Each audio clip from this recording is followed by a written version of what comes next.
Dans le prochain God of War, ça a ramené la femme de Kratos dans l'au-delà pour qu'elle parte se taper contre des divinités. Et Zerma, y a personne qui est choqué là. La meuf, elle a passé toute sa vie à changer une prophétie, à douiller le monde entier pour que Kratos ait pu survivre au Ragnarok. Et elle a même pas le droit au repos éternel. En mode là, c'est les heures sup. Déjà que sa variante dans Daredevil, elle a une vie de merde. Plus les misogynes qui utilisent l'IA pour lui faire les tâches ménagères. Maintenant, ça la kidnappe après la mort pour l'envoyer au goulag. Dans God of War 4, on a fait un voyage de la mort pour verser ses cendres sur sa terre natale. Mais la vie, si c'était pour finir en prison, autant la fumer direct, ça va plus vite. Imaginez le parallèle seulement. Kratos et Atreus.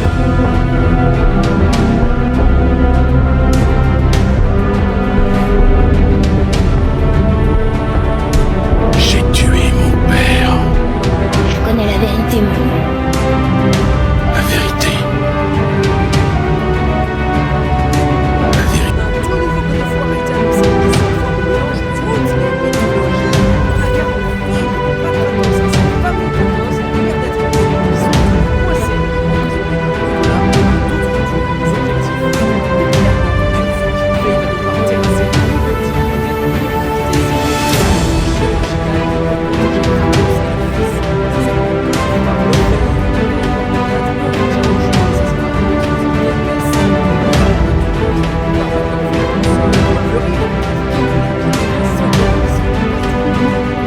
Les dieux nordiques qui pensaient tous qu'ils pouvaient fumer Kratos parce qu'il était vieux. Résultat, ils ont tous rejoint le Valhalla avant le Ragnarok. Si les dieux nordiques qui pouvaient bien être reconnaissants d'un truc, c'est qu'il est plus au niveau de sadisme qu'il avait à l'époque. Sinon, croyez-moi qu'il y aurait pas eu de jeu sur le sujet. Déjà, à la base, tu vois ce tatouage rouge couleur sang de ses victimes, tu dois déjà entamer un protocole d'évacuation imminente. Ça se voit, les réseaux, ils n'existaient pas dans le jeu parce qu'il suffit d'un seul highlight de Kratos Prime pour t'enlever l'envie même de le croiser sur le trottoir. Si même la mort, elle arrive pas à l'attraper depuis des siècles, c'est pas des vikings qui allaient le faire transpirer. En plus, c'était le seul dieu grec qui faisait plus nordique que tous les dieux nordiques qu'il y avait là-bas. S'il y avait pas un lore avant, tout le monde pense que Kratos c'est un viking. Ça lui a envoyé un dieu qui de base il ressent pas la douleur. J'ai pas de preuve de ce que j'avance, mais je suis persuadé qu'il a senti toutes les douleurs.